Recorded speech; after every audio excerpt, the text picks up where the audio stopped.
Welcome back to the Comic Book Bullies with Nerds New Bully. I'm your host, Leroy, aka Crackerjack Black, with my co-host.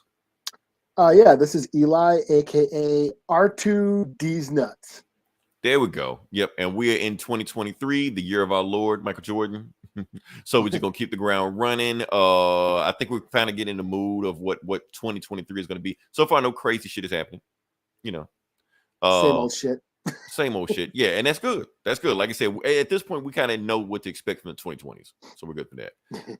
Before we jump into it, we do got a bunch of show, but we're going to pay our respects. Not for a celebrity, but relative of a celebrity. We'll talk about that. We'll talk about Lisa Marie Presley. Why we talk about Lisa Marie Presley? Because she passed. So, and we want to pay our respects. I have on this show, I have said some things about her father, Elvis Presley, before. I'm not gonna hold it against her. Like I said, she had nothing to do with that. She was just a beneficiary of all the stuff he did, like most white women. But never mind. Now the thing is that, like I said, throw a picture up there. At least Marie Presley. No, this was her. I think at the Mad Elvis Max. movie. Mad Max. Elvis Yeah, she was movie. there. There's a Mad Max behind her. Okay, I wasn't paying attention. I didn't see. I thought I grabbed the Elvis one, so I just talked about Elvis. But now I realized she had Mad Max, but she did show up at the Elvis one also. Like I said, for those who don't know, not only was she the daughter of Elvis Presley, she was also the ex-wife of Nicolas Cage. And yeah, okay, and she was also the ex-wife of Michael Jackson. That's what I know her from. I didn't know That's she was where I know married her to Nick Cage. I didn't know she was married to Nick Cage either. I was just Googling. I was like, she married to Nick Cage. Okay. Yeah, I did Throw not it know on that. there. Okay. So yeah, so she was married to Nick Cage and married to Michael Jackson. I didn't know she was, well, I knew she was married to Michael Jackson. That's the first time I ever heard of her. I didn't know Elvis Presley even had a daughter till she got married to Michael Jackson. That's the thing that people keep forgetting about, is that Michael Jackson is Elvis Presley's son-in-law. Like, people forget that little known fact, Yeah. Yeah, hold on. Let me see. Didn't she? Wasn't she like a singer? Hey, it's Jakey Poo. I am also Team Eli. Sweet. Yep. You said she was on what? Wasn't she like? Did she like have a song out or some shit? I think she had like a music career that I paid no attention to. I think like rock bands like that. So that was past me. I think I heard that. Okay. Not the song, but I heard that she did. Yeah, I think I remember her doing something, but I paid no attention to any of that, because like I said, she's the daughter of a rock star. People just expect her to have some kind of shitty album out. I mean, it's just what it is. Only thing I really remember her from when she was in that Michael Jackson video, "You Are Not Alone." Do you remember she was looking sexy as hell in that video? Oh yeah, I do remember that. Yeah, I remember that. Of course, that song will never get played anymore because it was written by R. Kelly and produced by R. Kelly. So I did not know that. Yeah, I mean, just learning all this shit. I'm like a cornucopia of information, but taking me to the library. A plethora. But yeah, think about a song produced by R. Kelly, sung by Michael Jackson. Of course, it would get canceled, but yeah. But that's all I got to say about that. Like I said, not too much on it. That's pretty much all I know about it. If she did anything past that, I do not know. That was on her. So yeah, rest in peace to Lisa Marie Presley. So yeah. Yes, good journey. All right. So that being said, let's move into it. Let's talk about what we're going to talk about, because something happened, and I wanted to actually review this earlier, but I couldn't because it actually dropped like an hour before we started recording. We're going to talk about The Last of Us. The Last of Us on HBO Max just dropped. I was going to get some gameplay footage on it, but then I started watching the gameplay footage of what I dropped. I was like, ooh, I can't put that. I'm chopping heads off zombies and shit like that. You're definitely gonna get taken out. You're Not Alone is the best energy song. Not even close, not even by far. Jake, thank you for listening. You got Beat It. You got Billie Jean. You got PYT. You got Thriller. But You're Not Alone is pretty good though. Not even gonna lie. You're gonna talk about The Last of Us. Just what do I think about The Last of Us pilot? Like I said, I have not beaten the second game. I've not even touched the second game. When it comes on PC, I may play it. But the first game, I've beaten it twice. One time on the hardest level, one time with like no hood, survival mode, also like that. I was hardcore in the last at that time. I was really into I never beat the first game. I did play the first game for a little while. It's just long. It's just too long. It was long. The thing about The Last of Us, and it's not just The Last of Us, a lot of Sony games in general, is that it's not that they're long, is that you play for a little bit and they have these really long cutscenes. So you're just sitting there just watching cutscenes for a long period of time. And it's just the Sony games like that. The Xbox games ain't like that, but the Sony game, Uncharted, The Last of Us, Metal Gear, all the games like that. You're just like, damn. And you control it's so long, you control the dies. So that's how The Last of Us was. But that's okay, because that means that since it's so long cutscenes, you get invested to the story of it, and it makes it easier to translate into, a movie, TV show, things like that. So that's why I was thinking, like, if you want to adapt something into a video game, a TV show, The Last of Us is perfect, because that's pretty much what it is. It's a TV show where you're just holding your controller and that's it, Yeah, and then that's the thing. Like, when I'm looking at basically, I'm gonna just get it out the way. What I thought about the TV show is that it's pretty much the video game cutscenes chopped up together, but with real people. That's the show. A live action video game. It's a live action video game, but without the controller in your hand. So for Xbox, it's so real for Xbox players out there. This is the closest you will get to playing The Last of Us by watching the HBO show, because it's basically that. It was so.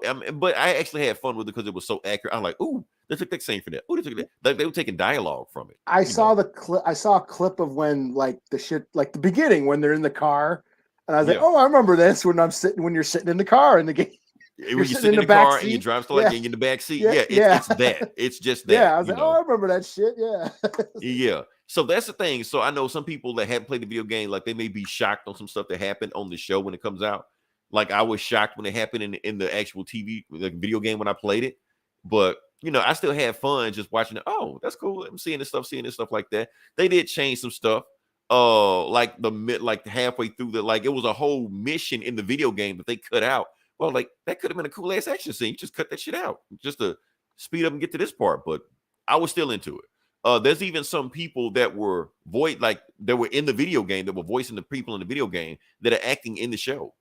I'm like, damn, the writer of the video game is showrunner of the show. Like, he wrote the show. So it has that authenticity, the accuracy of it. So it's, that's the stuff I'm missing from other video game things, for instance, like Uncharted. This ain't that. They actually put work and love into this. It ain't just some cap out shit. Or even Halo, where they did some shit that was kind of awesome, and the rest of it, like, why you do that? It wasn't that. This felt like it was made with love. Or those god-awful Resident Evil movies where they made like 20 of them. This ain't that, where you just cranking out shit left and right. This felt like love was in it. Well acted. The action scene put out there. HBO put money behind this. What do we got here? Uncharted with no. Game, yes. Movie, no. Sorry, Jake. I see why you team Eli, Jake. I understand now. I haven't played that or seen the movie. It makes perfect sense. I'm not gonna hold it against you. But that's my thing there. So, like I said, I'm not. If you haven't played the game, I'm not gonna spoil. If you haven't played the game, I'm not gonna spoil the TV show for you. But if you played the game, you know how the TV show is gonna go. It's basically exactly what you think it is. Yeah, like I said, you get awesome scenes. I'm trying to see if I got anything else I want to talk about. Like, this is from the game, but they have scenes like this in the TV show that replicated that you're like, oh shit, okay, that's pretty cool. So, like I said, I'm all into it. I'm sucked in. Eli, we now have a new greatest video game adaptation. Sorry, Sonic 2. This takes the cake. Not Sonic 2. Not Sonic. This takes the cake. It's like, well, Sonic 2. Sorry, you down here now. It's just The Last of Us. But let's see. They'll probably add more stuff like The Walking Dead. I hope not. I'm pretty sure they will. You got to pad it out some kind of way. But as of what they did right now, it's just a game. Now, not to say it's just cut and paste. They did like delve into some stuff like stuff that they talked about on the show. They went into detail on here, So I did like about that. But it wasn't like they just went completely against the grain or anything like that. Like, everything you saw from the video game, it was that, So highly recommend it. My favorite thing on HBO right now. If it weren't for this, I probably would have canceled HBO now, because they're raising. I'm almost about to. Well, they just raised the price. I don't know if you noticed. Yeah, I did know, like $1. Yeah. Well, see, the thing is with HBO, I'm locked into. I kept it for Black Adam. Really? Okay. So I could watch Black Adam. I kept HBO for this shit. Yeah. So that's it there. So That's all I gotta say about that. It's I, pretty much I like I almost said, yeah. I was gonna watch it. I was like, oh, I got about an hour. I'll watch this real quick. And then I look, No, it's it's like an an hour hour and a and half. it's an hour and Yeah. a half. Oh, well, fuck it, I ain't watching this. Yeah, it's a movie. It's I basically a know. movie. Yeah, I can't. That's what like you're making all these damn movies, TV show that are movies now. Like whatever happened to half hour, man? The half hour episode. This is not a sitcom. This ain't Seinfeld. Well, it should be. Oh man, you kill a zombie. Did I do that? You know, like, no, but there's a movie. There's a movie called The Girl with All the Gifts that came out a few years back, which is awesome, but it's very similar. That's when I saw that movie. It's, oh, this is like The Last of Us. It's like plant-based zombies or whatever. Yeah. You know. Oh, and I love it how at the beginning, not to spoil anything for you, but they start off the show talking about cordyceps. Remember how like this cordyceps is the scariest shit ever? Oh, they start off the show or whatever. Yeah, they just have like a scientist or a scientist just talking about it, and you can just hear the air just lift out of everybody's room, just like, oh shit, like oh, and they talk about how real this shit is as of right now. My local theater is showing on the big screen tomorrow night. Oh, I'm jealous, Jake. I'm jealous. If it was, I would go see it again in the big theater. I would, you know. Matter of fact, I'm gonna check to see. Now that you brought that to my attention, if it's playing, I'm gonna go see it because if this was playing, if this was during the week, I would have watched it twice. You know, just to kind of like get into it. You know, so yeah, highly recommend it. Go watch it. Even if you haven't played the video game, still watch it because you actually might get more out of it than I did. You might actually be shocked by some of the stuff they did. Me, I'm just like 3, 2, 1. Here comes, boom. That's it. You know, So now we go from the best thing that happened on HBO Max to what some would say the worst thing that happened on HBO Max. Now let's talk about this. So yeah, we're going to talk about Velma. Yes. Yes. Oh, so this is a show. I didn't know. I thought it was a movie or something. No, it's cartoon. Yeah. Okay. Yeah. I did not know. I thought it was going to be like a cartoon movie or whatever. Like no, it's a TV show. It's a TV show. Yeah. So, like I said, there are people out there that are saying this is the worst thing to ever grace TV of all time. That's what they were saying before the thing came out. They were saying you watch this, make your eyes bleed. You will vomit in every orifice watching this show because it's just that bad. So when I actually watched the show, sat down and watched it, I was like, yeah, it's pretty bad, you know. But that being said, it's not the worst thing I've ever seen.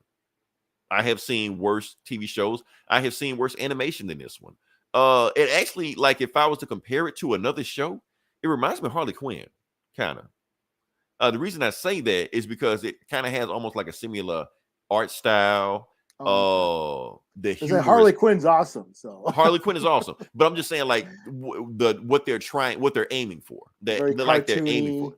Yeah. Cartoony like that. You can feel it. You can feel like, okay, you see Harley Quinn, do that for Scooby-Doo. It's like that. But the difference is with Harley Quinn and Scooby-Doo is that Harley Quinn takes the characters and like take the character's essence and cranks them up to 11. So it's still the character. It's just a heightened version of the character. Velma doesn't do that. They pretty much throw the characters out. These are a whole new characters. And I'm not talking about the race change. I'm talking about Velma's brown and Shaggy's black and whatever, blah, blah, blah. I'm not talking about that. These are completely different characters. Nobody acts anything like they do, you know. And the closest person who's not anything like that is Velma. Now, before we get into it, I just want to say that everybody's freaking out saying it's woke this and woke that, and they got dark skinned Velma and, you know, the gender and stuff like that. I don't care. Because to be honest with you, I have no problem with a dark skinned Velma. I've seen dark skinned Velma before. I'm not going to get in detail where I've seen a dark skinned Velma before. Let's just leave it at that. You know, but that being said, I didn't have a problem with that. I'm just watching because I'm not like a hardcore purist into Scooby-Doo lore. I'll be honest with you. Up until like 2005, I thought her name was Thelma, you know, so I didn't know. You know, I didn't know that Shaggy's real name was Norville, you know, so if you that I didn't know that either.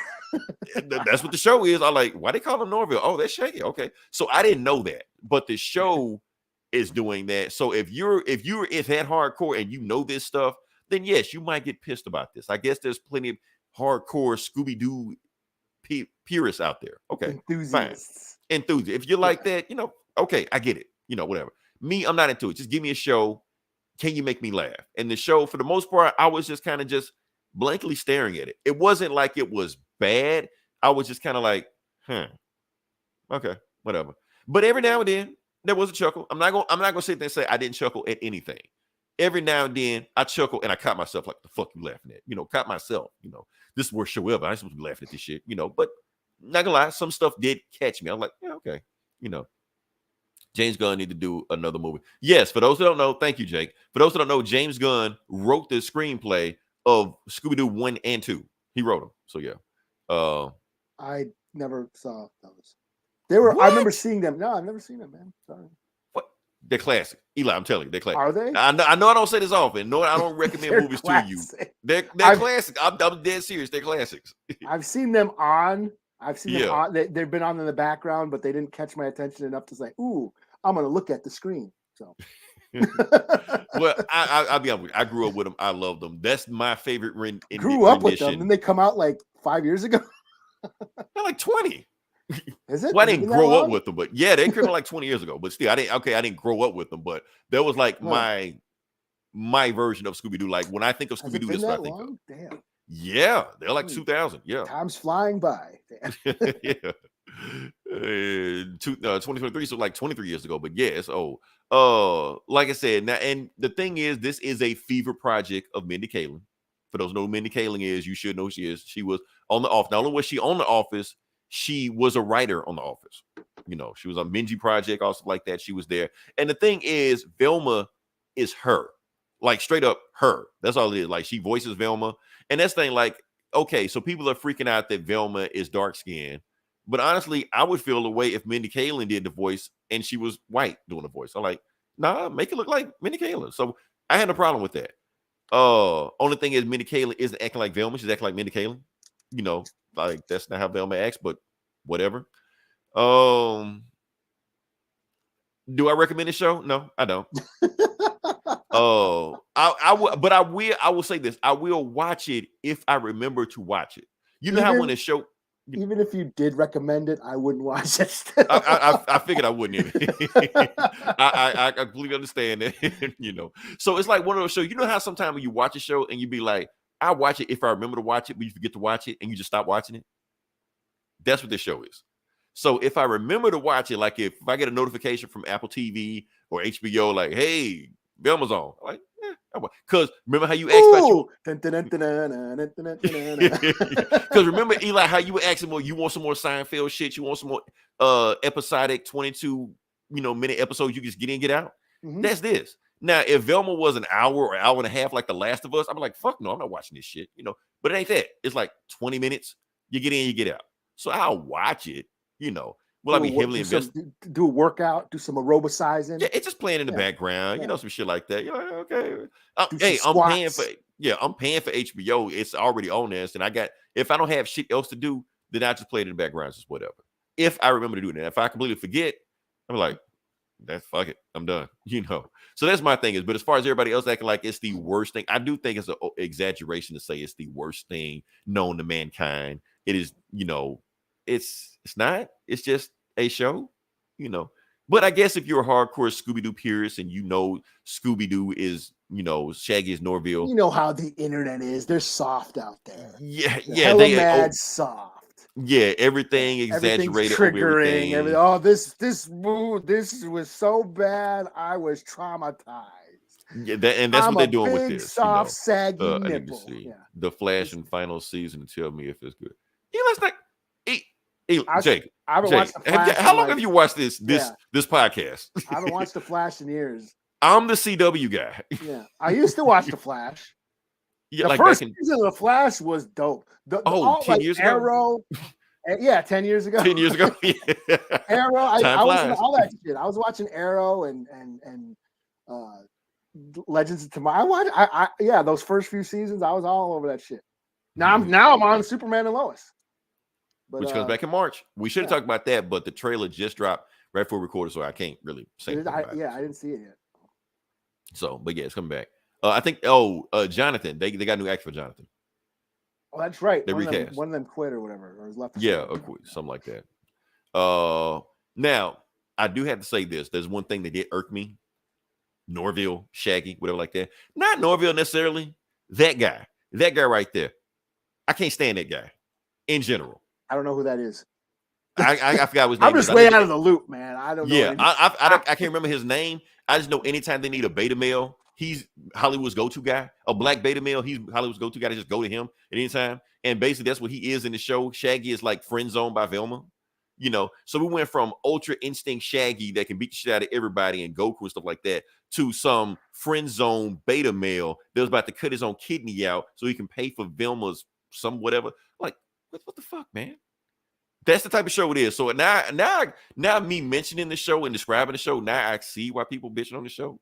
Maybe this is the worst thing ever. Now I'm second guessing it, But anyway, I will keep going. I'll watch it. However, what I will not do is talk about the show ever again. I'm done talking about Velma on the show. So whether it's good, whether it's bad, one like that, I'm done with it. As far as every other YouTuber gonna make, hour-long podcast reviews on a 20-minute show that they hate, I'm not gonna do that. Why? Every week they're gonna watch it. Every week. I hate it. This is just the worst fucking woke agenda trash. 5 minutes in, this happened. 10 minutes in, this. Like, why? Why are you doing that? Go watch something that you like. But yeah. So that's my thing. So what Ben it is, Shapiro rolling in his fucking like the fuck. Like why? Okay, the show sucks. Move on. It's not gonna get better. Like unless it get better, talk about it. But if it's just what it is, and the first time you saw it, leave it alone. Don't talk about it anymore. So yeah. Well, let's see what Jake here got. All right. You can remind me. I mean, you can try. Oh yeah, that was that thing I was supposed to do, but whatever. All right, so I think I have talked enough. Don't yawn. It's on you now. Yeah. You should have yawned earlier. You should have yawned earlier. Oh man, I'm tired now, man. What time is it? All right, so now we're gonna talk about this because we're gonna Eli saw a movie. And I didn't do a thing about it, but I'm going to do something about that. I got an image. Let me get the image. Let me get it up. That's what she said. That's right. All right. So yeah, I'm gonna let you start about it because I don't know what this is, what we're about to talk about, but I'm gonna let you go with it. Okay, I just saw the new slasher flick released on Peacock called Sick. This is written by Kevin Williamson. For those who don't know, he's the guy who created Scream, wrote all the Scream movies. And I Know What You Did Last Summer and The Faculty. And he was like the hot horror guy, screenwriter back in the night. H2O, Halloween H2O. Turned all the slasher movies into teeny bopper soap operas. It's all his fault. I'm blame him. and you watched this because yeah, he's the reason why he ruined horror for the 90s. No, I'm just kidding. Oh, right. So you hate watching this. Got you. Okay. No, I watched it because I saw the trailer. It looked cool. And then I saw, Kevin Williamson. Did he do? No, that wasn't him. That was somebody else. Anyways, I saw the trailer to this a while back, and I thought, that looks kind of cool. I'm going to check that out. And then I saw Kevin Williamson direct. Oh, okay. I know what to expect now, but we'll see how it goes. So this is a slasher movie that takes place right during when the pandemic started back in 2020. This is a COVID slasher movie. It's basically about these two girls from college. The lockdown started, COVID, the COVID pandemic started, quarantine, all the colleges everything started getting shut down all over the country. So they decide to go to her parents' lake house or whatever. Somebody's got a lake house somewhere. They decide to go spend the quarantine. Cabin in the woods. Yeah, okay. In this nice ass house on the lake and shit. And then they start getting stalked by a killer with a knife and violence ensues. And I gotta say, I had a lot of fun with this. This was a lot of fun. It had some really cool, the kills were pretty cool. They didn't have a high body count, I will say that, but the kills were pretty cool when they happened. They're pretty brutal. A lot of tension, a lot of there was a lot of, it basically becomes a chase movie where they're just, like the Terminator, where it's just like being chased through the whole movie and shit. How are they going to get away? And climbing up shit, going through windows and just jumping on the boat, jumping on the raft, jumping on the, just trying to get away. That's what becomes an action movie. And this movie was like under 90 minutes. So it's quick in and out. Yeah. So like, yeah. Oh, Jake saw it. Looks like Jake. No, Jake saw it. Okay. Yes, the beginning kill scene was pretty cool. But yeah, this takes place during the pandemic. It starts out right away. America is shutting down, and people like the opening scenes. He's at the grocery store, taking us back to the nostalgia of 2 years ago when the store shelves were empty and, and all that shit. People are coughing, people are wearing masks and shit. The good old days. Yeah, the good old days from 2 years ago. and then guy goes home and he gets murdered. And then we follow these two chicks who go to this lake house, and some a mystery killer starts stalking them, trying to kill them. But yeah, I had a lot of fun with it. I don't know. My one thing is like I found it was no toilet paper. I went to Walgreens and found my toilet paper. I'm just saying. The Walgreens and the gas station across the street, they hooked me up during the pandemic. Okay, because I went to the grocery store. Oh yeah, Target was like barren. Yeah, Target didn't have hot dogs. They didn't have shit. But yeah, I got hooked up from the dollar store, Walgreens, and the gas station. They always had shit when I went to. That's the thing. The pandemic for me, I didn't get to see the barren wasteland that everyone else got. Like, nobody paid attention. Not where I was at. Not where I was living. There was constant traffic and motherfuckers just out where I was. Oh, it got that bad for my town. I lived right off a freeway. I heard constant traffic. So you didn't get papers that you couldn't be out at a certain time? No. I got that. I had paperwork that said I couldn't be out at a certain time. We had curfew. I didn't have any of that shit. I wish I could have kept the paper. I would have showed you that paper on it. And another thing is, like, I had that. I don't know if you remember when I had that hip injury. I got rear-ended and I had that hip injury. So a couple months before COVID hit, I was already bedridden and couldn't go anywhere. So I was already used to like laying around the house. And then COVID hit, and then I couldn't go anywhere again. So I was already used to being at home for 2 months. I had taken off of work and all that shit. So COVID hit, and I was like, oh, okay, I guess I'm just sitting around some more. So I was already used to it. Like nothing changed, yeah. And I never saw like the barren wasteland of the post-apocalyptic, empty cities that I never experienced. I took pictures, Eli. I took pictures. I wish I could have showed me. Not around where I was. Like, the only time it got that way around me is when the protests of 2020, when they hit the citywide curfew. Well, that was the exact opposite. Now you got riots and shit happening. Yeah, that was when the riots were going on and the protests. That's when the citywide curfew. Then at night, it was like quiet and nobody on the street. But that was only for like a week. Right. So yeah, I mean, it was funny watching this movie, and it's got this very dreadful, suspenseful like tone where they're trying to make this like the horror of the quarantine. And for me, I don't know. I'm not trying to make light of what happened. I'm sure people are still fucked up from it, and and I'm not making light of all the people who that suffered from COVID, who all the people who died of COVID. I'm not making light of it at all. It's just, yeah, I didn't feel like that dread. It was like trying to make this is I don't know if it's too soon for that. It just, I guess I wasn't, feeling the nostalgia for something that happened just 2 years ago, I guess. Right. You know what I mean? That's what I'm saying, too soon. And not that I'm traumatized or anything. I'm just like, it's just like, I guess it was like, I wasn't longing for that to go back. I guess, right. I don't know. It was kind of weird. But once the slasher stuff starts happening, once the movie picks up, it's really fun. It's a lot of fun.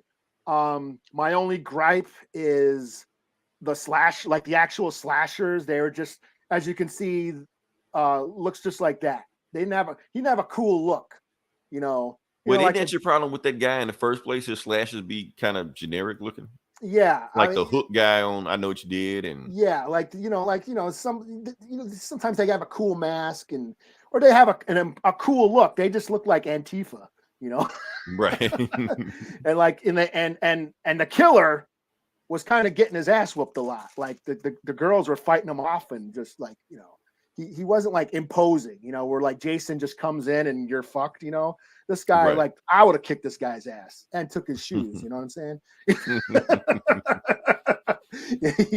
So that was about it. The killers weren't that scary to me. You know what I mean?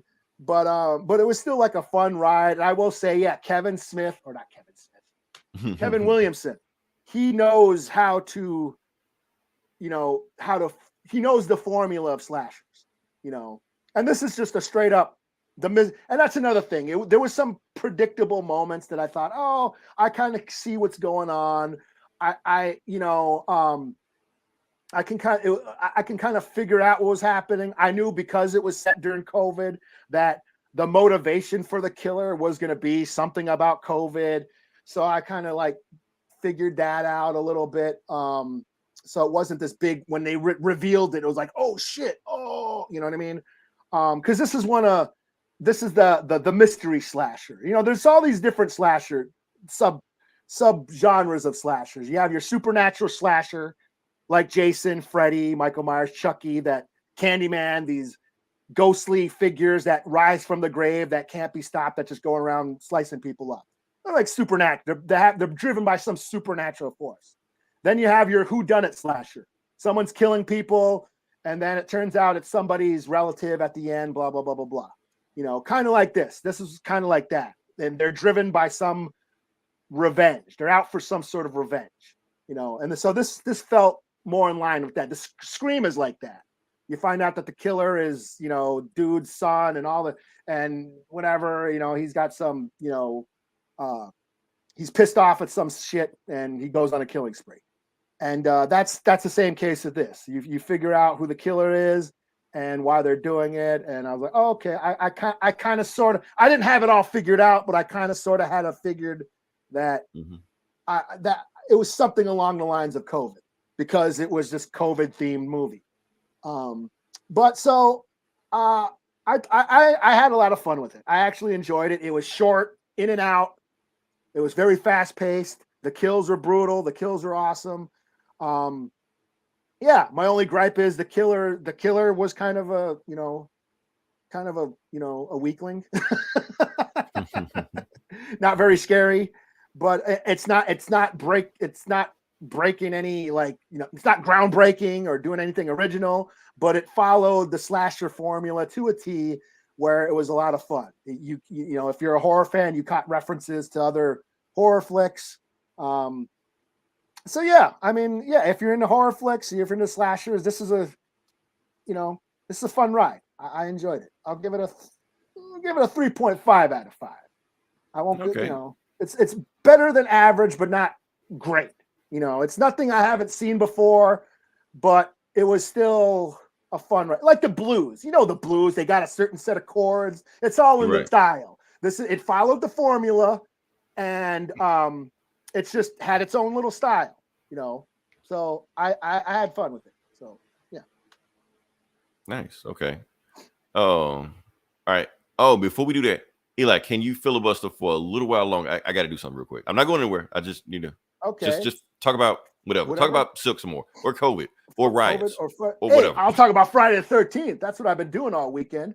So yeah, it's our first Friday the 13th of the year. It happened the first month, January. So I'm a big Jason fan. You can't see my Jason mask. I have a Jason mask over there. I'm not lying. I spent the weekend watching Jason movies. And I had a lot of fun. I mean, I'm a Jason fan. I'm a Jason fan because he's like the reject. Jason to me is like an outcast. He doesn't have any friends. He's been bullied. He's kind of like, people like to think like, oh, Friday the 13th movies are like moral, you know, they're all about, you know, morals and teen sex and all that. They get punished for not acting, you know, for doing, you know, having sex and doing drugs, that they're being punished for that. I mean, you could read that into into the Friday the 13th movies, but for me, it was all about the reject, the outcast getting back at the popular kids. You know, that's what I like. That's what I took out of it. You know, Jason to me was this bullied kid who basically comes back and takes revenge on the, you know, the shitty, intolerant world that created him. You know, these kids who come to the woods, they're rich kids. Let's get serious. Anybody who goes out, if you're a teenager who gets to go take their parents' car and go out to some secluded spot in the woods, you're coming from some money. You got some money. You come from some bougie place, and you're partying in Jason's backyard, and you don't even invite him to the party. You know, you don't even offer him a hit off the blunt or a drink, you know, much less get him laid. So he did these rich ass kids thinking they own the place, coming into the woods and partying, and he's like, fuck y'all. Well said. I was gonna jump in early, but I want to let you. Yeah, that's all I got. you was spitting. I could go on. I could just. Yeah, I was like, you spitting. I'm gonna let you go. I'm gonna let you go. Let him cook. Yeah. Let's see. I stopped. Oh yeah. So yeah, Maniac of New York 3. I have not. I read the first arc. I enjoyed it. I've been behind on it. My only thing is like the kills. The kills are like after the fact. There's not a lot. I haven't read the second arc, so I don't know if the series got gorier. But I noticed something about the first arc is like a lot of the kills happened off panel, and it was kind of bloodless. I mean, unless the crime scenes, the cops always showed up and they saw the aftermath. But I was a little disappointed in the lack of kill scenes in that comic. But I did enjoy that first arc, and I just. Man, especially now, I'm on I got to really, hold back on my comic budget, I haven't read that in a while. Nice house on the lake. That's Tinian, right? I read a couple issues of those. Yeah, it is Tinian, and that's a black label book too. So that shit's like $5-6 or whatever too. So again, man, I'm just like, ends. Gotta make them ends. Gotta make it work. Okay, yeah. So like I said, this is the Comic Book Bullies. We're talking about comic books. Yeah, we're at that part now. So we're just gonna just jump into it. Talk about comics. Actually, was a bunch of comics that dropped this week, and I'm gonna talk about. I was gonna do like a whole bunch of them, but I was like, let me streamline this. But I'm gonna let you go first. Let me see what you got. Well, since we're talking about horror, should I do my retro review first? Now, sure. Okay, I'll get that out the way since we're still on the subject. Like I said, it's been Friday the 13th weekend. I spent like I said, I've been I watched a bunch of I'm gonna get out of this. I'm gonna get out of here. So just so okay. I decided to do a retro comic book review, and the retro comic I chose to do was Jason versus Leatherface, which came out in the 90s, late 90s by Topps Comics. Yeah. Back when they were a thing. Yeah. So this comic, it's a 3-issue arc, and it basically just follows Jason, running into Leatherface and his family, and then eventually them having a fight. But it also kind of gives a lot of depth. What I enjoy about this book is it gives a lot of depth to Jason. Jason has feelings in this book. He has emotions. He has regrets.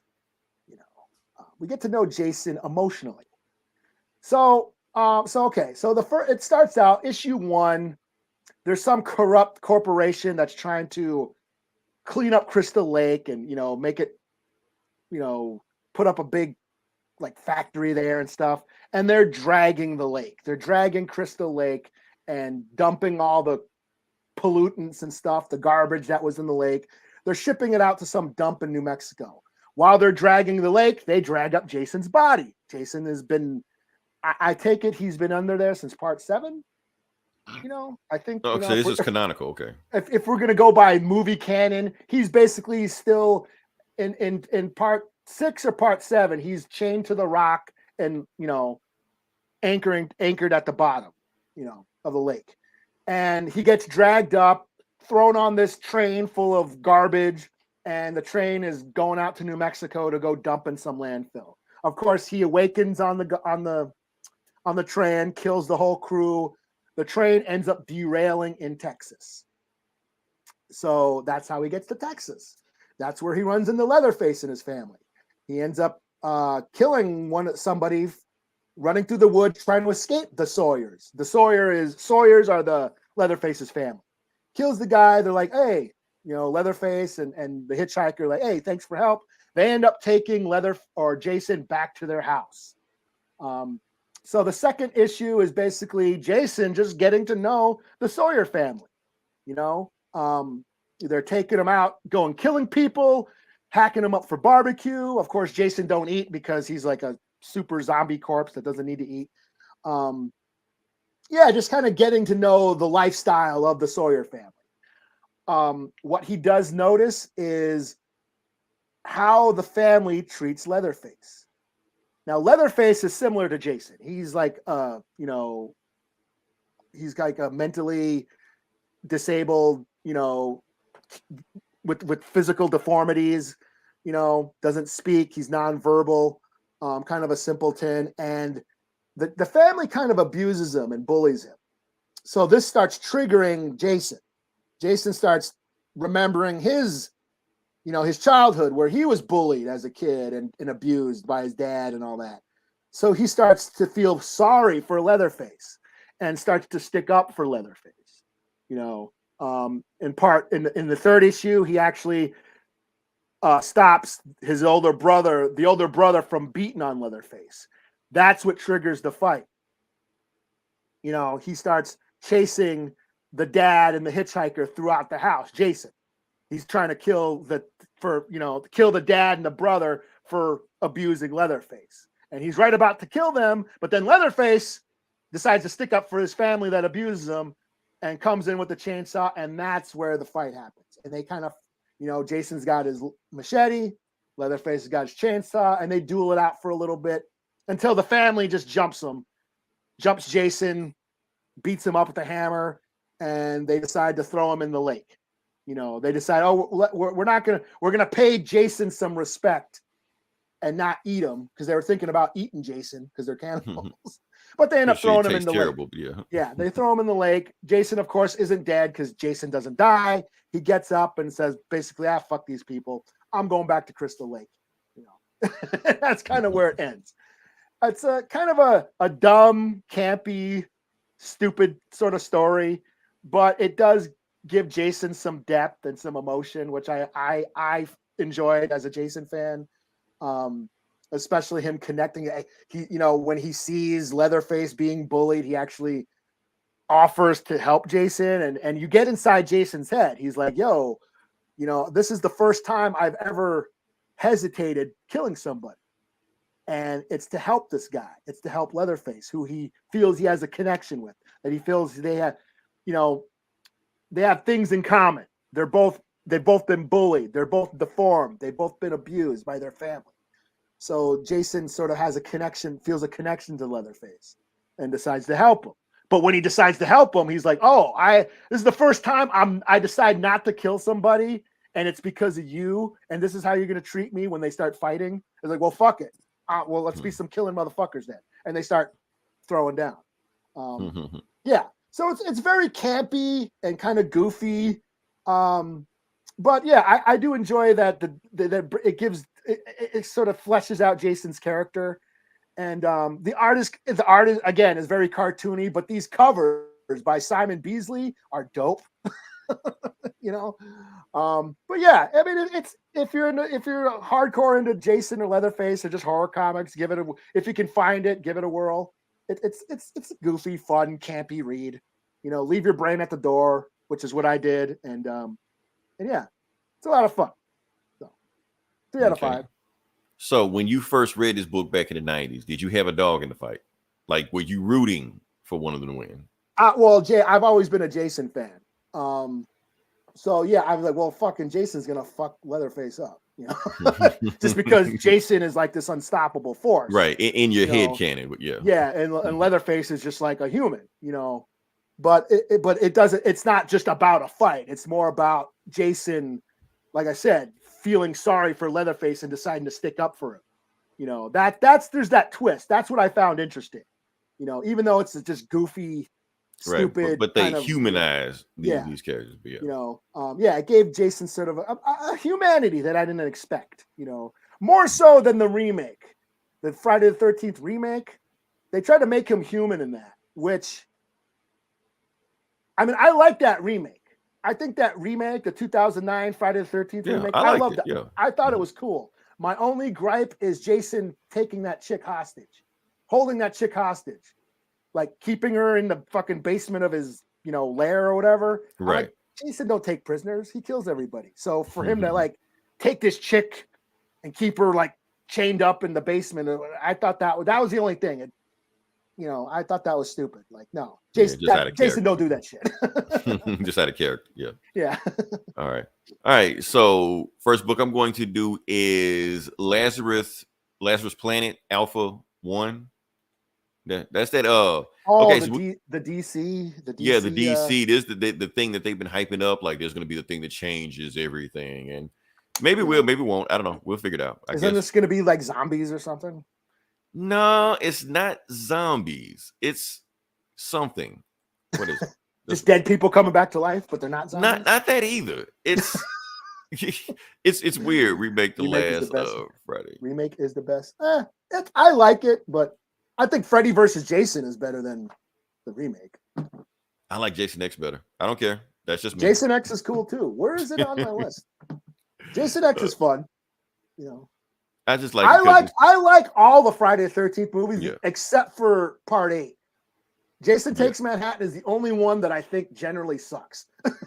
It didn't feel like they were even trying with that one. It was just whatever. There's like no kills. There's like no blood. There's no humor. Most of them, and I know I'm not trying to like elevate Jason movies and turning him into these art, this high art achievements. No, I know they're trash. I know. I know they're garbage. Sometimes you just want a cheeseburger. Sometimes it's okay. Yeah. I know it's total sleazy 80s trash. I know what I'm watching. But most of them, they're pretty funny and entertaining, and they're schlocky and campy, and they make me laugh. Except for Part 8, except for Jason Takes Manhattan. That movie makes me mad. Like, you could just tell they weren't even trying at that point. I get mad when I was like, damn, this movie sucks. And I watched it again thinking I'm not going to think it sucks again.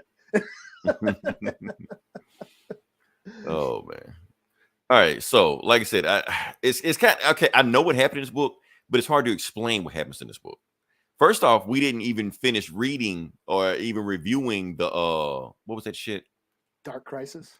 Not Dark Crisis. It actually has nothing to do with Dark Crisis. So that was pointless to even read that. It actually has something to do with the Robin shit, the Batman versus Robin shit, because it's written by Mark Waid. So this is the finale of that. So basically, Batman put on like Dr. Fate's helmet, fought Robin, and we're here now. So yeah, the whole planet's fucked up. And let's get into it and see exactly what happened to the planet. So yeah. All right, so we get to Damian is the star of this book. At least it's I don't know if he started the whole thing. He just started this story right here. And the art looks dope. Who is that? The art is awesome. I don't who is that guy who did the bat cock?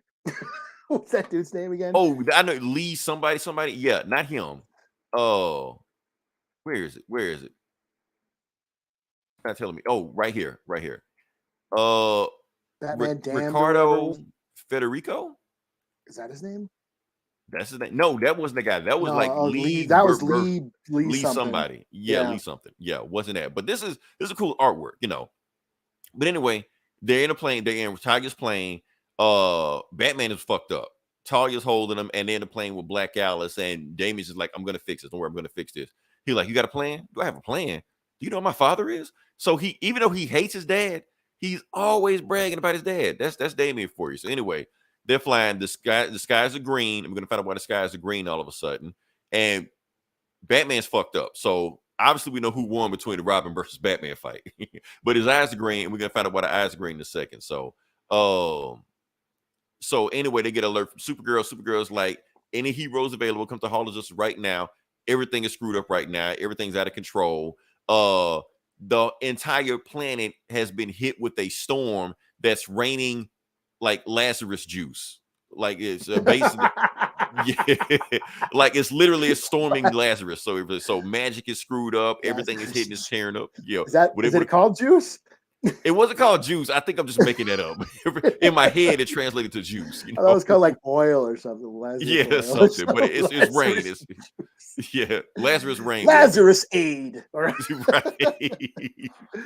Lazarus fluid. Yeah. And anyways, Supergirl is telling him, yeah, and the rain is actually fucking up all electronic devices also. So if you get anything electronic, get away from it now. And they realize, oh, we're in a plane. Oh shit. So they're about to crash. And meanwhile, you can see like the Hall of Justice sign, and we're about to crash to the Hall of Justice. And that's when they crash, and they catch him right when they catch him, and they take him inside. So yeah, they take him inside, and Robin just takes over. He like, okay, I know everybody has questions about what's going on. I'm taking charge. I'm in charge. Everybody follow what I'm saying right now. Everybody's like, wait, what? Now, before we get there, I do want to say this is the first book I've ever read where you have Mary Marvel, Supergirl, and Power Girl in the same book at one time. I find that odd because Supergirl is a ripoff of Mary Marvel. Let me repeat that. Supergirl is a ripoff of Mary Marvel. Not the opposite way how everybody think it is. And Power Girl is a ripoff of Supergirl, so I just find it weird they're all in the same book. But anyway, Robin says, I'm taking over. Everybody follow my lead. And everybody just not looks at him. They look at Batman because everybody used to following Batman when some shit goes on. And Batman just says, listen to my son. While he's barely even able to stand up. So they're just like, oh, shit. So, okay, we follow. So Robin tells him, he basically gives him the backstory, everything was going on. Devil Neza is out of control. And the reason it's raining Lazarus fluid is because, when they fought Devil Neza, another bad guy popped up called the Red Bull King. Not the Red Bull King. What's his name? King Red Bull. What's his name? King Firebull. That's his name. Yeah.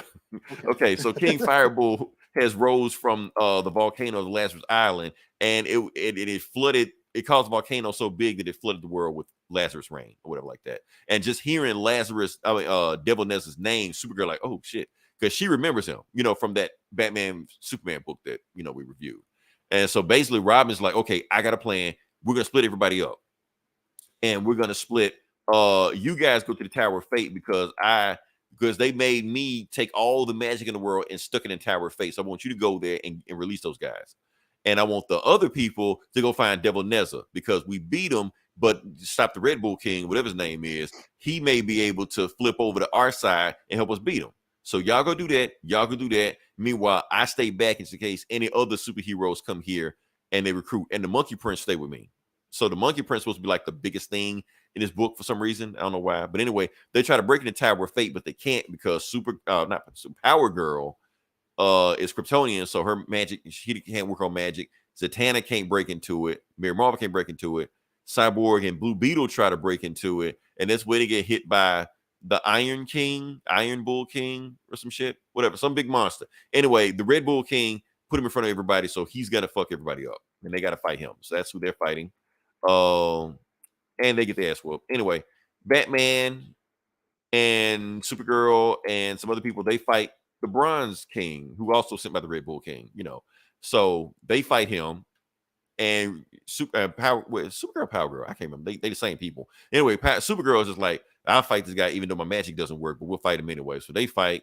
While they're fighting, Batman and Talia just go inside. Oh, they're at Ra's al Ghul's base because they realize if this got something to do with the Lazarus pits, then they may have a clue here. So they go there and they find Swamp Thing and Poison Ivy in a fight with Devil Neza. No. Right.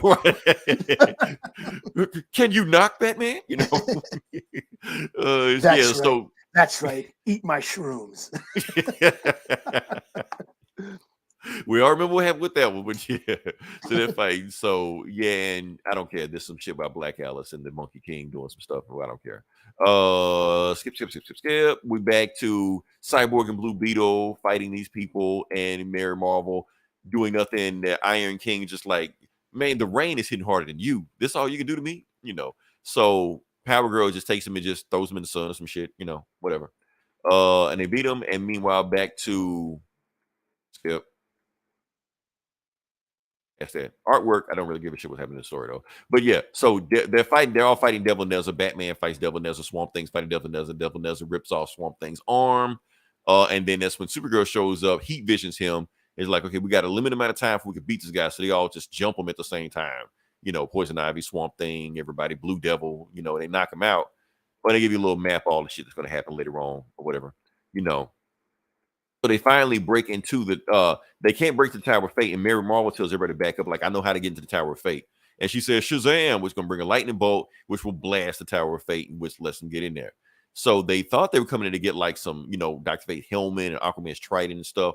But actually they were doing was freeing the magic people, because Robin, when he was under control of Devil Nezza, had kidnapped all the magic people. So all you got Phantom Stranger, Ragman, Alan Grant, the Green Lantern. Who's the other guy? Some other people, Claire and Rich Boy. Some people are back there. And meanwhile, while they beat Devil Nezza, Swamp Thing like, is he dead? And Supergirl's like, nah, we don't kill, we just fuck him up. Meanwhile, you see like some mist leaving Devil Nezza, and it attaches to Batman. And now they're like, uh-oh, Batman, is something wrong? He's like, no, everything's right. So now you got Devil Batman. Yeah, so that's the thing. And meanwhile, Robin's just like, uh-oh, somebody's knocking on the door. And that's when you got the Red Bull King is about to kill Robin. The end. Yeah, I don't know. Maybe we missed some stuff. It's just like shit just happening in this book. And it's supposed to be an event. I'm like, how you gonna make an event out of this? This is just stuff happening. But apparently, like, Cyborg and Blue Beetle are supposed to like merge into one and be Cyborg Beetle later on, because magic, timey-wimey, whatever. Okay. So cool art. Yeah. That's all I gotta say about this. But yeah, DC. I don't know. Shoot. But yeah, what you got next? What's your rating, man? Give it a number. Honestly, I'm gonna give it a 3 out of 5. This, as far as an event, it's not really catching me. It's just shit happening. But cool art. But if they keep the same artwork through the whole event, I'm on board. But other than that, I don't really give a shit what's happening. But yeah. So all right. Well, you're doing DC. This one next? Okay. All right. I'll do Batman and the Joker, the Deadly Duo, number 3. Mark Silvestri on the scripts, on the art, on the pencils, and all that. Mm-hmm. On the 1s and 2s. Mm-hmm. So this is a Black Label book, so it's not in canon. It's its own story. Basically, Batman and Joker have teamed up. Yes, Batman basically kidnaps Joker, brings him back to the Batcave, and puts a hood over his head and chains him up and shit, so he doesn't know where it is. And then he's been keeping him there while there's some weird creatures going around, killing people. And they've taken Jim Gordon. So Gordon has been kidnapped by these weird monsters, tortured somewhere, and Batman's trying to go around detecting what's happening, And this book starts out. Now, last issue there was these, this couple. They're kind of corrupt. They're kind of assholes and shit. Well, they've been trapped in this like death machine where they're hanging over like this grinder, and Batman has to save them. Basically, has to answer questions to save them or choose one or whatever, like a Saw. It's kind of like Saw, and he is trying to save them, but he doesn't save them. Both of them die.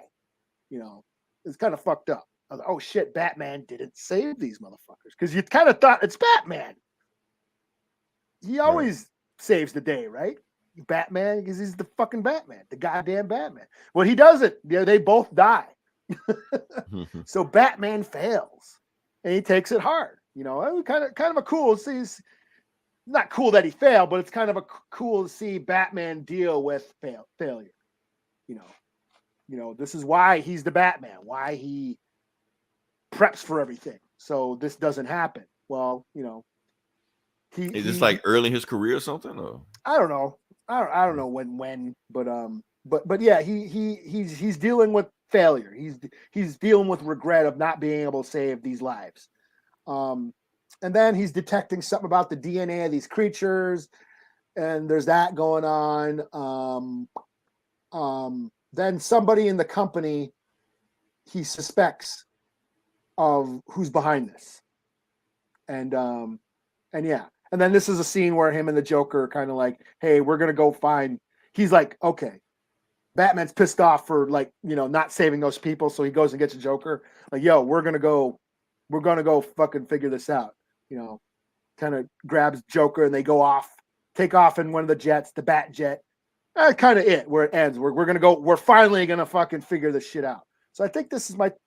How many more issues? Is it just one more after this? This isn't Black Label. Yeah, this is Black Label. Yeah, okay. So it's issue 3. Normally 3. Yeah. So this is one. There's another one. This is coming. 3. So yeah, this is issue 3. So I don't know if it's one more or 2 more. So but no, it's fine. It's pretty cool. I mean, the art, like I said, I love Silvestri's art. And it's just this one was kind of a lull because he's doing all the, not a lot of action happens because he's doing all the investigation. There's all this shit about DNA sequencing and all this crap, and then him suspecting some dude in the company or one of his companies, Wayne Tech's sister companies or whatever, and suspects him and shit like that, and confronts him. And so not a lot of shit happened. It's just sort of a build up to, I'm sure the next issue is going to pick up. Now it's Joker and Batman, on the bum rush. They're out doing shit. They're out to go, solve this thing. So yeah, I'll give it a 3.5 out of 5. Like I said, this was kind of a lull, kind of a, it took a break. Other than the beginning when he couldn't save those people, where he's frantic, trying to fucking, stall for time and all that shit, After that, it was kind of a, kind of let the steam out, and it was just sort of a more exposition is all it was. So, but I'm still on board. So, yeah. Okay. Next one I'm gonna do is X-Men 18. Yeah. The reason I'm doing this because it is a follow of that last story we're talking about, where they freed Lara from the vault or whatever. Then you got 2 Laras running around, So this is the continuation of that to find out what they're gonna do with that. So yeah. And the book starts off as just like a recap of what happened. They freed Lara from the vault, and she got back with Sync, who they've been together for 500 years, in the vault. And basically, it's just bang like rabbits. They don't even worry about, is she the real one? They don't care. Just go at it, And meanwhile, the Quiet Council is just having a debate on what should they do with 2 Laras running around, Meanwhile, you got Sync and Lara, going to a Dazzler concert, And the reason they go to a Dazzler concert because they want to talk to the other Lara, like young Lara, And they just like, you think she knows we're here? They're like, yeah, the wind blew, so she knows we're here. Like, she's a Wolverine, so she can smell us, So like, hey, kiddo, like, what you calling me kiddo for? What, you think I'm Gabby? She's like, I'm 500 years old. All of you Gabbies to me, And she just like, she smells something. That's when she's attacked by vampires. Now, if you haven't been reading X-Men at all they do is fight vampires nowadays. Why are they so obsessed with vampires? I do not know. They just fight vampires forever. So anyway, they're at a Dazzler concert. Apparently, vampires are attacking a Dazzler concert, So they go there and they see Dazzler, and you got Boom Boom and Jubilee in the background. So yes, this is a X-Men Exterminators crossover where you got Boom Boom and then you got Jubilee doing pop pop, Meanwhile, Dazzler on roller skates, and they just having fun, just killing vampires and shit. You have been bedazzled, and they just stare at each other. And the old Lara is, what, old woman Lara. Make that a book, Marvel, if you haven't already thought about it. But yeah. Anyway, old Lara just like, look, we need. I understand you having fun killing vampires like that, but we need to talk. Look, while I'm killing vampires, just come with me. We'll do this. So they out there having fun. Jubilee put a Santa Claus hat on. They just going this. And she sees the 2 Laras. She's like, hey, you with the hologram hat on, you got to be from the future, right? This must be some X-Men time travel bullshit that be normally going on. And while she's looking at her, old Lara just like Wolverine stabs her bubble gum. She's like, oh, that wasn't cool. So they keep walking. And the 2 Laras can sense, the vampires in the room. They're like, the vampires everywhere. They're surrounding us and we need to take them out. So then they just like, look, we're going to go take them out. Y'all stay back. So, and me, because they want to talk it out, they want to have a conversation while they go kill some vampires. So they go in there. Oh, I don't care about this shit. Anyway, the X-Men save some of the Orcish terrorists who've been trying to kill them for the last 3 years. And like if they rescue them, then they can probably, maybe not want to kill them anymore. But anyway, you got Laura back to back and they try to have a conversation. So like, okay, so what do you want to talk about? So basically what I want to talk about is that we need to lay down some ground rules. If something happens, she like, first you want to know, like, why aren't you surprised that I'm here? She's like, well, first off, when they told me you were dead, they didn't show me a body. And that was a pretty cool scene where you got one Laura chopping one top of a vampire, old Laura chopping off the bottom half. I thought that was pretty cool. And she was just like, look, I didn't see a body, so you ain't dead. I know how I'm a Wolverine. I know how Wolverines are. If you don't see a body, you ain't dead. So it's like, so I knew it was only a matter of time before you came back, And she just like, now if something happens to one of us, they're only going to resurrect one of us, right? And she was like, I didn't think about that.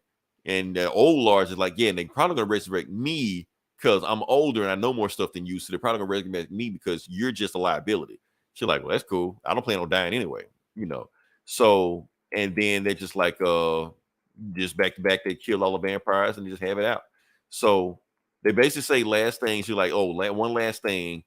I'm Wolverine. You call yourself something else. She's like, you can have Wolverine. I've been Wolverine for 500 years. I'll get another name, Oh, and last thing, we're not friends. As a matter of fact, I don't ever want to see you again. This is the last time we ever meet each other. She's like, well, I ain't want to hang out with you either. Bitch. She ain't say that. I just added that, but yeah. So they right, she should have said that, but the comics code, So anyway, Julie's like, hey, Sink, you want to join the Exterminators? And he's just like, if I did, I'd be the star of the show. And then he pops her bubble gum also. She's like, y'all some I hate y'all, So they go fly off. They're like, hey, what y'all gonna do? Hey, we got some more X-Men shit to do. So we're gonna see y'all later. Meanwhile, they just go straight to the treehouse, take the clothes off, and start banging like rabbit skin. So that's all they've been doing ever since then. And basically Quiet Council just decided, hey, she's in the group. She's there. She wants to be there. She's cool, And what else we got here? Oh, and then the book ends with Corsair, Cyclops and Havoc's father. And he just like, kids, I'm not going to be able to make it a Sunday dinner because we got jumped and the enemy got the jump on us. And I'm on my last round, but you got to be careful because the enemy is on their way to you too. And that's when you see him with a pregnant belly with a brood sign on him with the brood in the back staring at him. Oh, is he pregnant too now? Yeah. Woke. What the fuck? So the end. So yeah, so look like he's gonna die. They might bring him back. Like I said, they probably clone him too. But apparently there's gonna be a brood arc coming. So yeah. What do we got here? So the X-Men is the new Blade. Yeah, they just love fighting like the Wolverine book. That's all Wolverine does is fight vampires. Like, why y'all can't do nothing else? Nothing else? So yeah. But that's it. So I just want to see what they're gonna do with. I thought they were gonna like kill one of the Lars, something like that. But they was like, nah, let them run around, let them do whatever. So you got two Lars. Make an old woman Laura book. Marvel, it's right there. It's right there. So yeah, 3 out of 5. 3 out of 5. It's cool. I just want to see what's going on. So all right, let's see. What do I got next? Well, one left. Ghost Rider. Ghost Rider. Let's see. Ghost Rider. I love that cover though. I didn't see the inside of it, but I love the cover.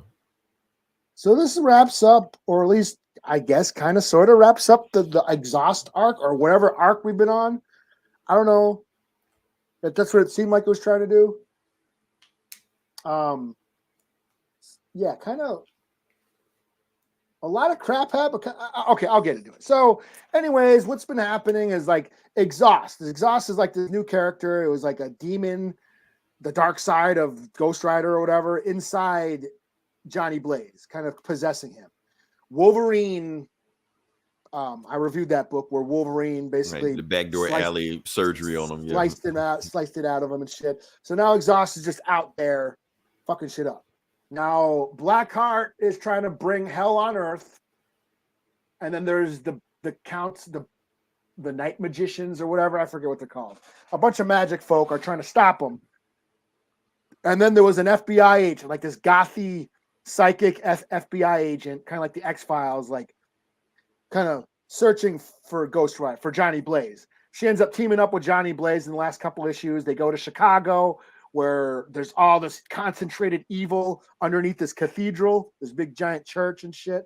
And they end up taking a subway train. The Ghost Rider jumps on the train, turns it into a ghost train, all on fire and shit. And they go to this underground lair of where there's all these demons and shit. And that was like the last issue. And Ghost Rider shows up, pulls out a chainsaw, a flaming chainsaw. It's like, all right, let's go. And that's where this issue picks up. Like, cool, battle. Ghost Rider with a flaming chainsaw versus a bunch of fucking demons. Pretty cool for the first, 2-3 pages that it showed. But then the book starts going all over the place. We go see what Blackheart's doing. He's trying to bring hell on earth, and he's possessing people all over the country. And then fighting those magicians. What else is happening? Oh yeah, what's her face? The FBI agent is possessed. It just kind of jumps all around, kind of convoluted, and kind of jumps through all these stories. So you don't really get to see the fight between Exhaust and Ghost Rider. It kind of happens really quickly. He somehow beats his ass somehow, then goes to Blackheart and sends him back to hell. And then they go back. The chick goes back to the FBI and says, "Yo, we got all this evidence of all this fucked up shit happening." And the FBI guys, nope, we're not gonna. You're off the case, And then the FBI goes down to whatever secret lair, science lab. And it's like, we got to do Plan B or whatever, and because they're onto us or whatever. And then the last panel says, okay, we'll go with Plan B, and it shows this big giant contraption, and in the chair is Danny Ketch. So the government has Danny Ketch. Now, has he been in this run? No, not in this. This is the first time showing up. Okay. Yeah. So they got Danny Ketch. The government's doing some shit to Danny Ketch. So they are related, right? Johnny Blaze and Danny Ketch related? No, I don't think so. No. I thought they said it in maybe in the 90s. Maybe like some brother. I don't know. I think they did, and then somebody said like, "Nah, I don't like that," and then probably just took that shit out. So yeah. I don't know. I may not be the status quo now. So yeah. Or yeah, maybe some connection, but no. But yeah, I don't know. I just kind of felt it kind of felt anticlimactic. Like, oh, we finally get to see Exhaust versus Ghost Rider, and it's really short. It cuts away, and then it tries to wrap up this Blackheart shit really quickly. Johnny Blaze shows up and just kicks his ass real quick, and then we go to the FBI. It's all this. They tried to wrap up all these storylines. I felt like it just wrapped it up too quickly, because I've been all over this book. This book has been awesome. It's been like a monster of the week, every week or every month. He's going to another place with all these monsters and demons and shit. And now he's in Chicago where all this concentrated evil is going on, and he fights all these demons. Okay, giant battle, Ghost Rider versus, monsters for an issue. But, it went all over the place. So I was kind of sort of disappointed just in this issue. I don't know what, now they're introducing Danny Ketch. You know what I mean? They had all these storylines building, and then they kind of just wrapped it all up in one issue. And now they're bringing Danny Ketch into the fold. So I don't know. I'm a little disappointed, because I was super into this. It was been all this build up. You know what I mean? Yeah. So didn't quite stick the landing. So. Yeah, but I'm still digging the book. The art is cool. It's got some really cool horror shit. Demons possessing people and demon worms crawling down people's throats and fucking possessing them and shit. It's got some cool body horror imagery and shit. And of course, here's the splash page of Ghost Rider just fighting demons with a flaming chainsaw. So it's cool. It's shit and shit, but yeah, they just kind of,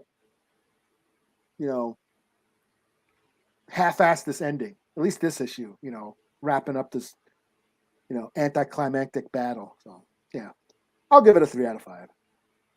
Okay. All right. So last book I'm going to do is Black Panther number 13, and Oh, I say this one for a reason. This is the reason I say this for last. You said you were gonna, yeah, you were gonna. Yeah, it You had depends on some how things it to depends on say. how I feel when I do this. I don't know. We'll see how it goes. Um, damn, that's it. I couldn't find it. Anyway, so this, like I said, this book is almost done. This book is almost wrapped up completely. Um, and like I said, this is Black Panther. He's on the run. Lastly, we didn't review the last issue he was on, but anyway, he's got kicked out of the Avengers. So he's out of the Avengers. He's been kicked out of Wakanda, like an arc before, and now he's making an assault on this guy that's supposed to be trying to shut down the internet, who's Wakandan also. So let's just get to it. I think I should just skip to the part that I hate. I hate most of this book, but let's get to the part that I really hate. Anyway, I mean, I even dropped this book after a while. I mean, I did, but yeah. I'm trying to see it to the end to see if my hate is worthy of being hated. And yeah, I don't want to just hate on shit. I get it. I'm a masochist for reading this book, but anyway. Anyway, they're just doing a flashback of when him and the girl and the guy, they all made this pact about how they were gonna never see each other again, and they're gonna be these sleeper agents and all the stuff like that. Even though, yeah, I remember that. yeah, that thing about yeah. just this whole thing. So they're saying they never see each other again, even though those two started hooking up and having sex with each other behind T'Challa's back, and he didn't know it, you know. And yeah, that's it. So anyway, he thought that guy died, but he's not dead. He's back, and he's the one taking over the internet. And he's got this rogue Wakandan agency that's doing it. He's just saying, and I guess T'Challa escaped in the last issue, and he knows that T'Challa's going to eventually come back because he's T'Challa, and he already knows he's alone. He didn't have the Wakandan army behind him. He doesn't have the Avengers behind him because they all kicked him out. So he's basically going to try to fight me by himself, and he knows he's got to win if he's coming.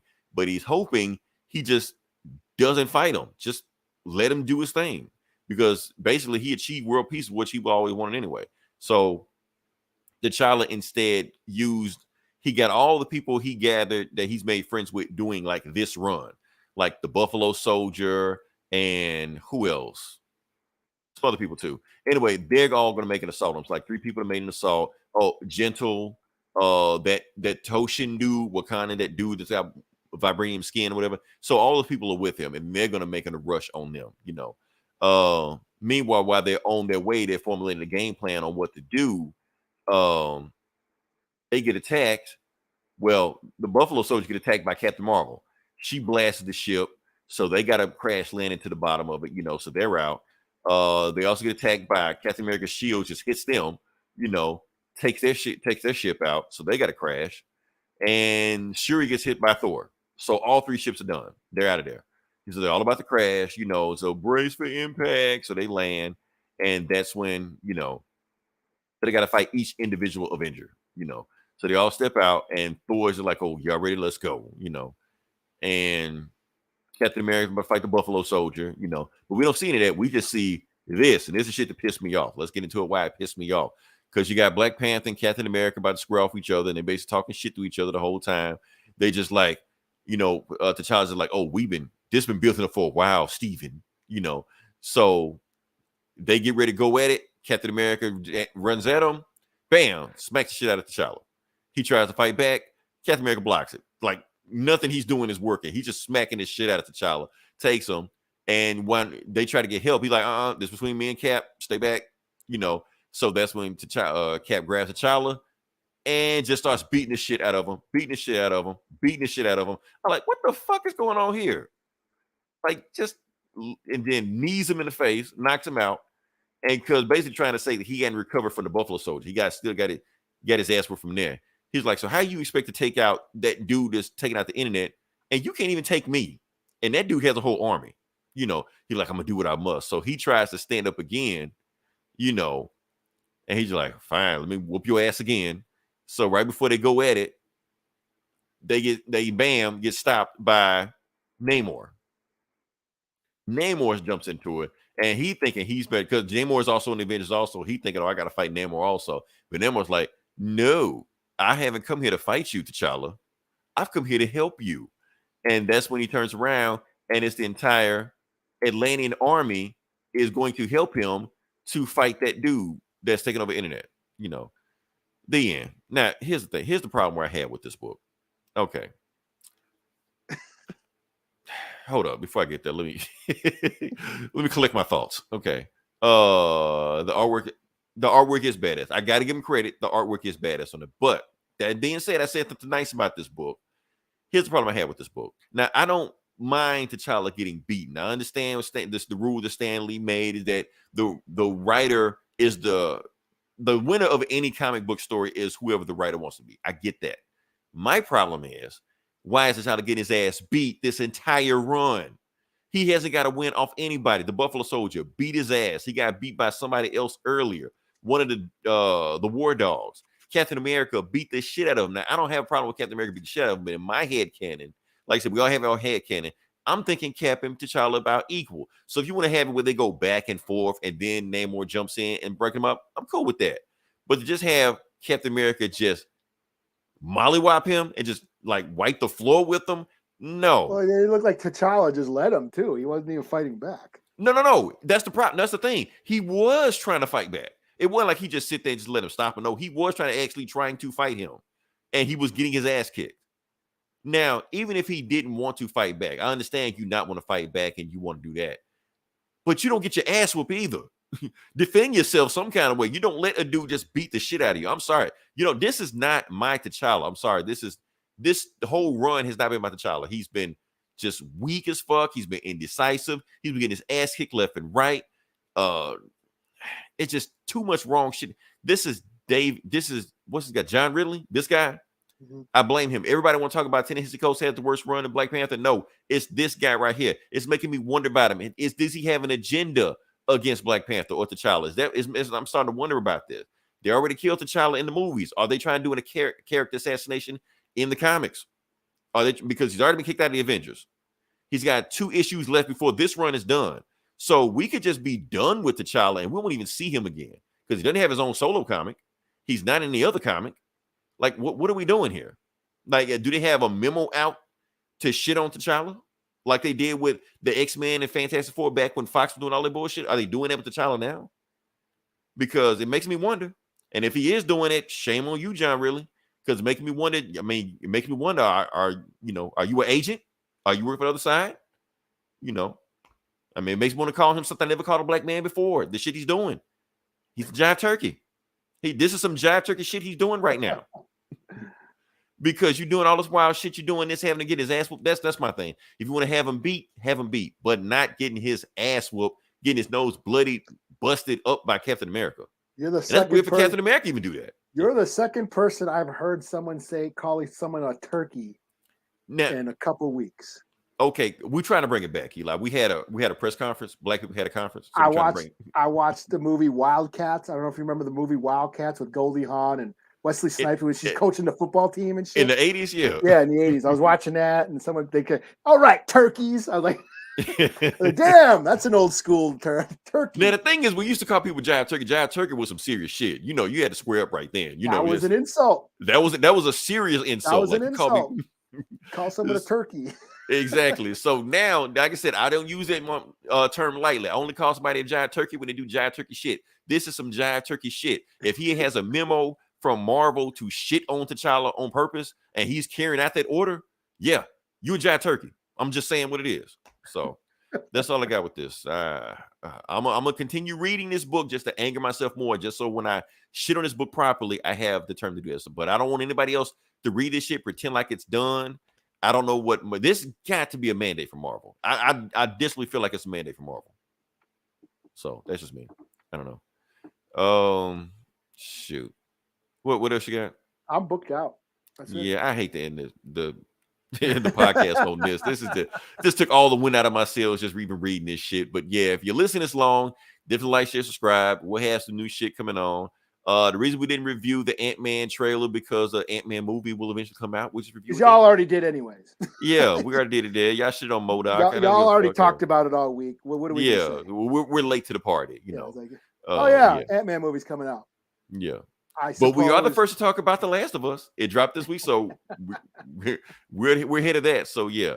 But we'll find some more stuff to talk about next week. We'll see where it goes. Oh yeah, happy Martin Luther King birthday. Nobody wish Martin Luther King a happy birthday today. I know it's yesterday. Today? Or was it yesterday? Okay. Well, technically both days, because it's technically yesterday, but we don't observe it until today. Because the day is the day off tomorrow? No, I work tomorrow, but I think it's time and a half. I got to take a look at that, make sure. So yeah, we'll see. Yeah. Until then, this is Leroy. This is Eli. We'll talk to you guys next week. Same bulletin.